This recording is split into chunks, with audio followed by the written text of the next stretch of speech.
Thank you all so much. It's so amazing to be with you tonight and say a few words about my father and your nominee for president.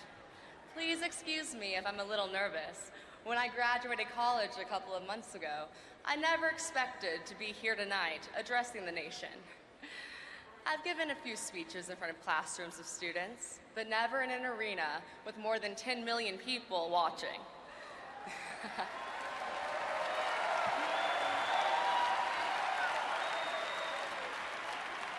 But, like my father, I never back down from challenges.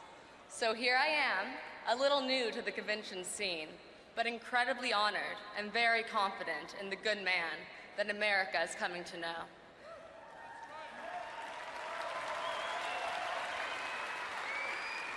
It's often said that with enough effort and determination, you can do whatever you put your mind to. But saying those words and living them are different things, and my father has lived them. It's one of his defining qualities, and I've seen it in action all of my life. Whatever he does, he gives his all and does it well. His desire for excellence is contagious. He possesses a unique gift for bringing that trait out in others, starting with those closest to him. He's always helped me be the best version of myself. By encouragement and by example, he motivates me to work my hardest and to always stay true to who I am and what I believe. That's what he does.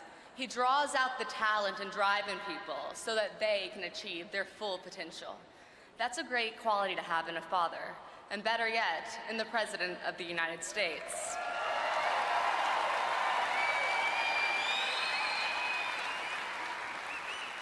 As a recent college graduate, many of my accomplishments are still to come.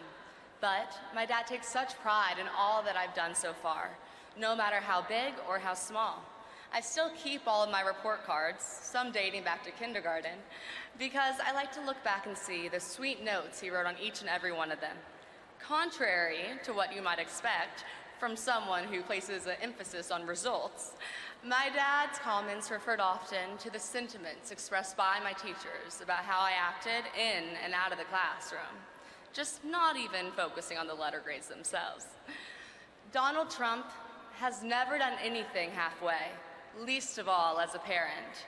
My father always asked about my family in Georgia to make sure that they are healthy and safe. My uncle served in Vietnam, and my 97-year-old great-grandfather served in World War II.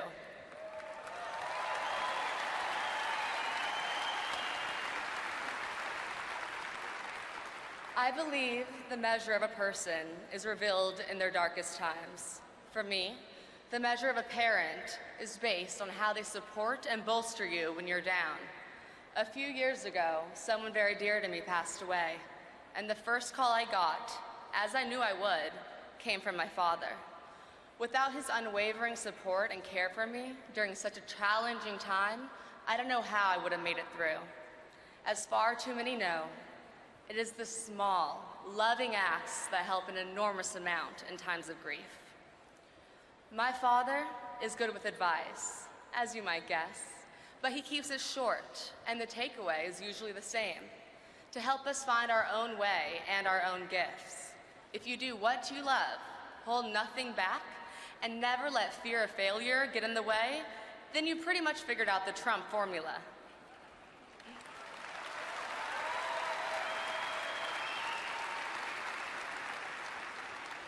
My dad is a natural-born encourager, the last person who will ever tell you to lower your sights or give up your dream. I always look forward to introducing him to my friends, especially the ones with preconceived notions, because they meet a man with natural charm and no facade. In person, my father is so friendly, so considerate, so funny, and so real. My friends walk away with a glimpse of all that he is and all that he means to me, of the strong, protective, kind, endearing man I am so proud to call my father.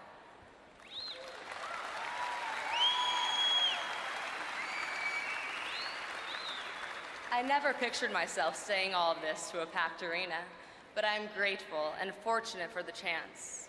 I have admired my father all of my life, and I love him with all my heart. God bless you, and thank you.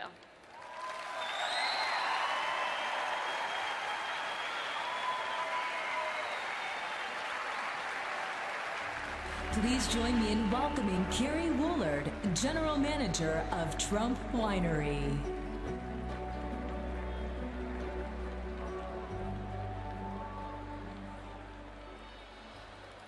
Good evening.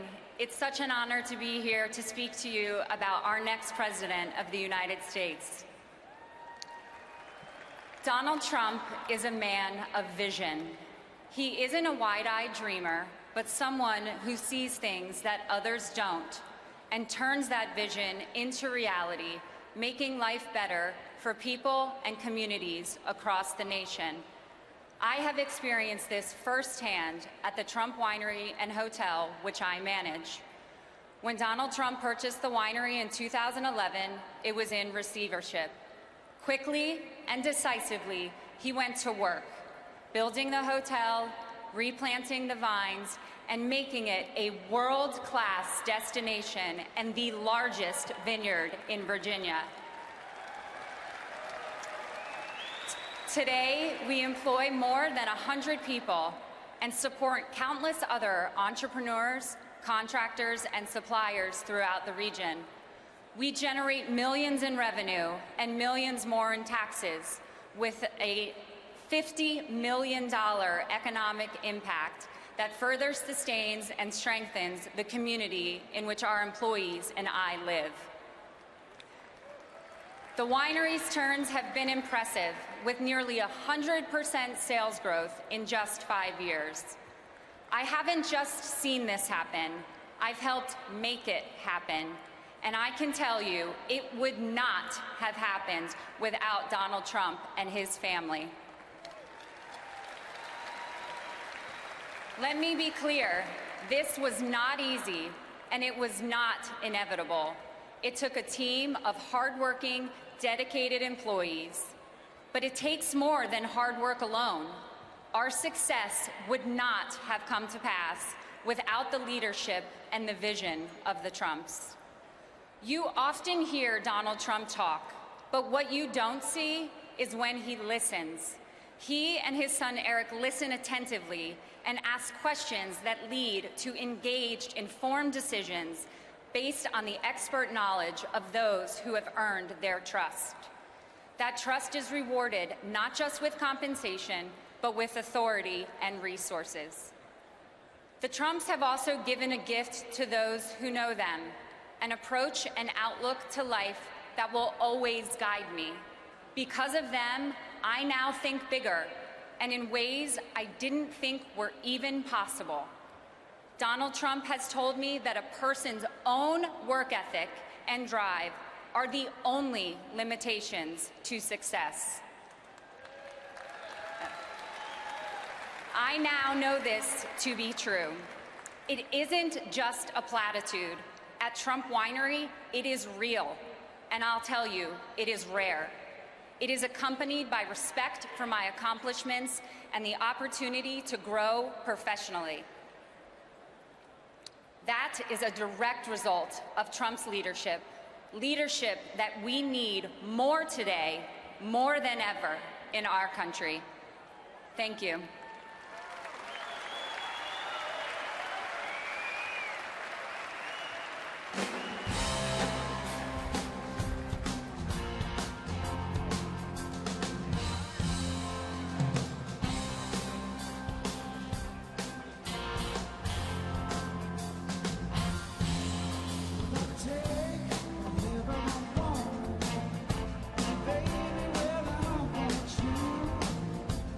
You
Please welcome Donald Trump Jr.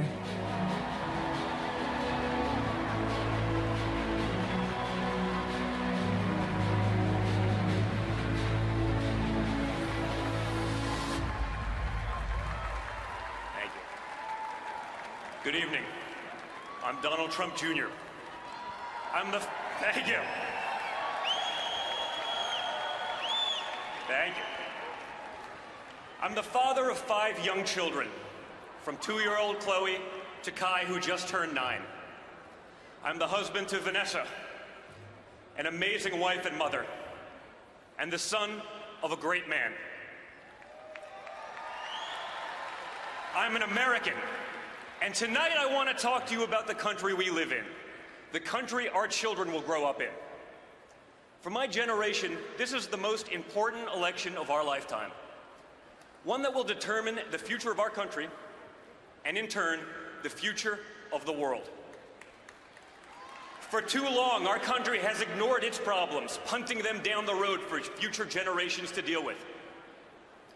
In business, I was trained by my father to make the tough investments and decisions today to ensure a brighter future tomorrow. We've actually started to believe that solving our great problems is an impossible task. And that's why we need to elect a man who has a track record of accomplishing the impossible.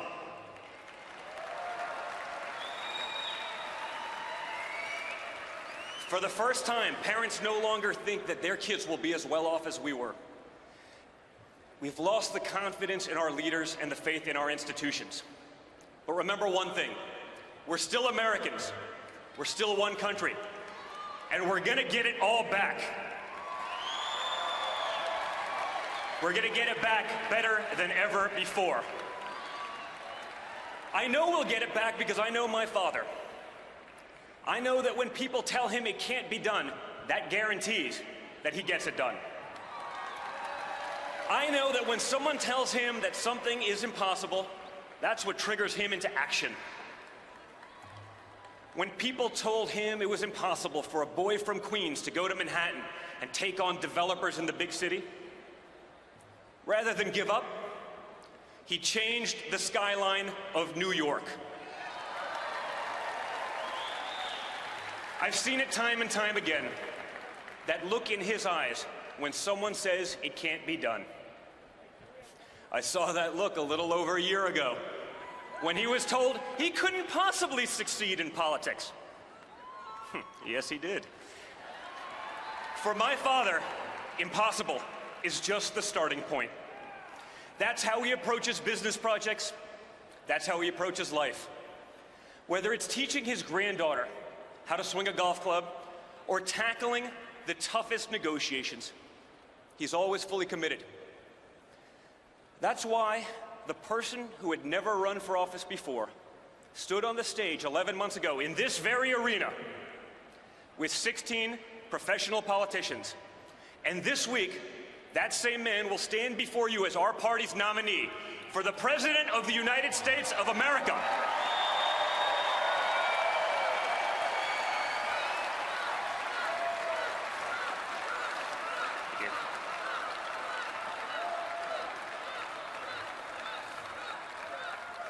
As a proud son and family member, it was one of the great honors of my life to be able to put him over the top in the delegate count earlier today. His unrelenting determination is why he's going to become our next president, and why I know that when my father says he can fix the country, he means it. You want to know what kind of president he'll be? Let me tell you how he ran his businesses. And I know, because I was there with him, by his side, on job sites, in conference rooms, from the time I could walk. He didn't hide out behind some desk in an executive suite. He spent his career with regular Americans. He hung out with the guys on construction sites, pouring sheetrock and pouring concrete and hanging sheetrock. He listened to them, and he valued their opinions as much and often more than the guys from Harvard and Wharton, locked away in offices away from the real work. He's recognized the talent and the drive that all Americans have. He's promoted people based on their character, their street smarts, and their work ethic, not simply paper credentials. To this day, many of the top executives in our company are individuals that started out in positions that were blue collar, but he saw something in them and he pushed them to succeed.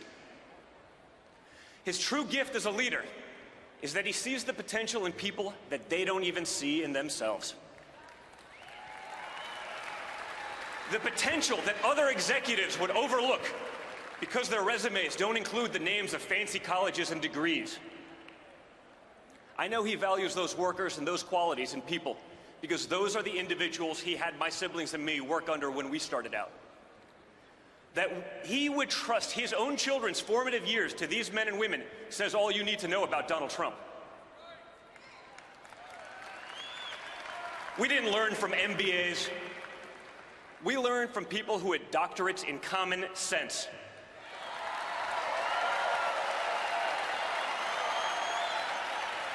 Guys like Vinny Stelio, who taught us how to drive heavy equipment, operate tractors and chainsaws, who worked his way through the ranks to become a trusted advisor of my father. It's why we're the only children of billionaires as comfortable in a D10 Caterpillar as we are in our own cars. My father knew that those were the guys and gals that would teach us the dignity of hard work from a very young age. He knows that at the heart of the American dream is the idea that whoever we are, wherever we're from, we can get ahead, where everyone can prosper together. The other party also tells us they believe in the American dream. They say we should worry about economic inequality and immobility. You know what? They're right. But they don't tell you that it was their policies that caused the problem, and it was their policies that have no accountability.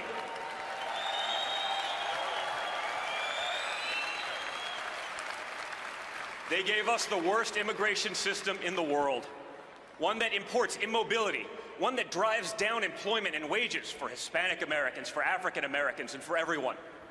An immigration system that favors illegals over those trying to go through the process legally.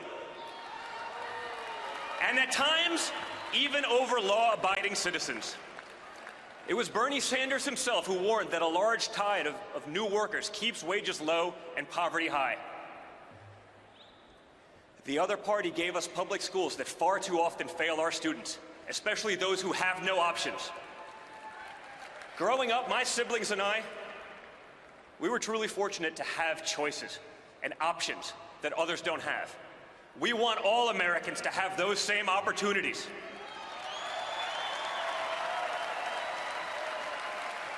Our schools used to be an elevator to the middle class. Now they're stalled on the ground floor. They're like Soviet-era department stores that are run for the benefit of the clerks and not the customers, for the teachers and the administrators and not the students. You know why other countries do better on K through 12? They let parents choose where to send their own children to school. That's called competition. It's called the free market. And it's what the other party fears.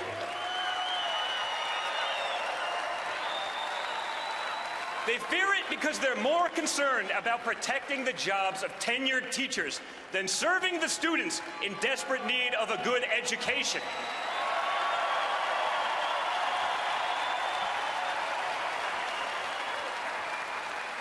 They want to run everything top down from Washington. They tell us they're the experts and they know what's best. The other party gave us a regulatory state on steroids. Dodd-Frank was 1,000 pages long, and it's already spun off 22,000 pages in regulations. Imagine trying to digest all that before you even open your doors for business. That doesn't help consumers. What it does is destroy small business in favor of big businesses who can afford the vast number of lawyers and accountants needed to comply. Dodd-Frank is consumer protection for billionaires. We've produced the thickest network of patronage and influence of any country at any time in world history. It's composed of the self-satisfied people at the top, our new aristocrats. We can't live that way any longer. It's too risky. Let me talk a little bit about risks. The other party is the party of risk. I've spent time with many great Americans who have served this country in the military, and they know what's at stake. When we have weak leaders in positions of power, Americans risking their lives for our freedoms are less safe. You know, almost daily I get a call or a text from a real American hero. His name's Mark Geist, and I'm proud to call him a friend. Mark was part of the security team at the annex on our grounds of the consulate in Benghazi. Mark was one of the men who received frantic phone calls from his buddies at the compound, calls that pleaded for help, calls that he and his team tried to answer, but calls that didn't save all his friends, because Secretary Clinton's State Department had ignored their requests for help, both on the night in question and even in the weeks and months leading up to the attack. It was a tragedy, and one that would be repeated were she to win the election. Ask Mark who's fit to lead, who has the judgment to lead, who will take that call at 3 o'clock in the morning yet? You know, or better yet, ask yourselves, if you were in Mark's shoes that night, who would you rather call?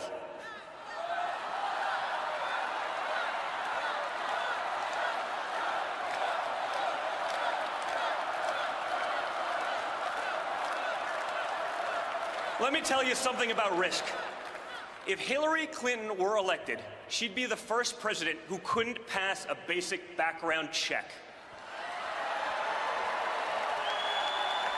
It's incredible. Hillary Clinton is a risk Americans can't afford to take. She says she'll issue executive orders to take away Americans' guns. She wants to appoint judges who will abolish the Second Amendment. Here, just look at how effective those laws have been in inner-city Chicago, a city with the toughest gun laws in our nation, where 70 people were murdered last month alone, and where over 3,400 American lives have been lost since this administration took office in 2009. You know why those laws fail? Because criminals, by definition, don't follow laws.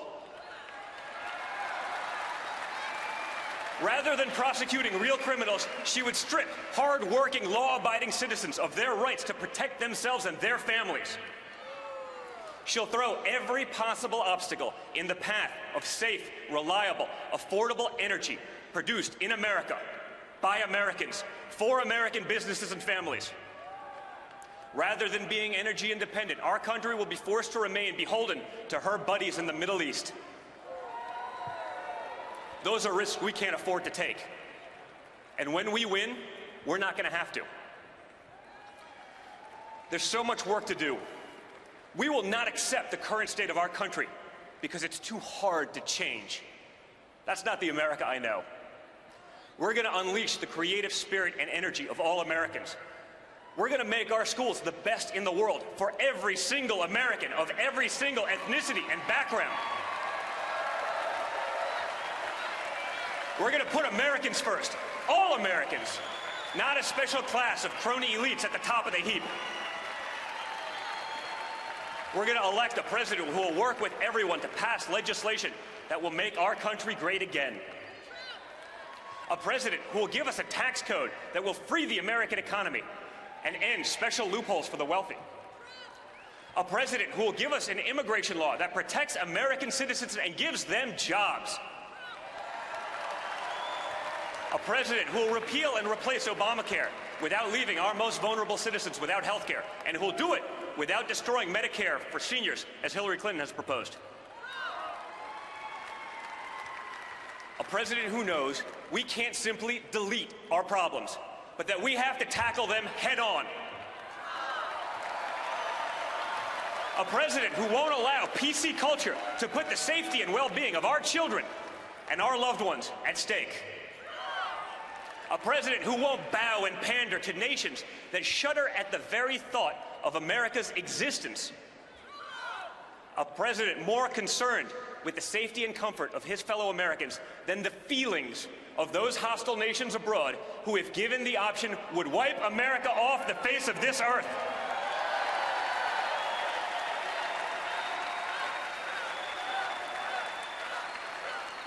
A president not beholden to special interests, foreign and domestic, and one who funded his entire primary run out of his own pocket just to prove it.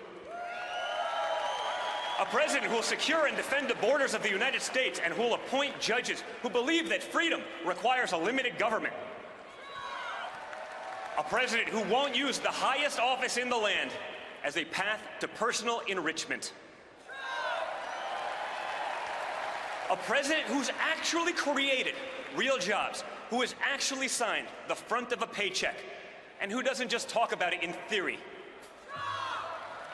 A president who has real people's families and livelihoods dependent on his success and the success of his company for decades. A president who speaks his mind, and not just when it behooves him to do so, who doesn't have to run a focus group or use data analytics to be able to form a simple opinion, who says what needs to be said and not just what you want to hear. A president who will unleash the greatness in our nation and in all of us, who will give the hard-working men and women who built this great country a voice once again. That president can only be my mentor, my best friend, my father, Donald Trump. And when we elect him, we'll have done all that. We'll have made America great again, greater than ever before.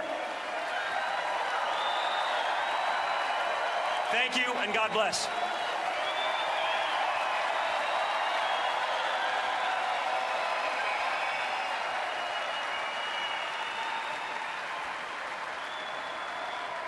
Please welcome the Senator from West Virginia, Shelley Moore Capito.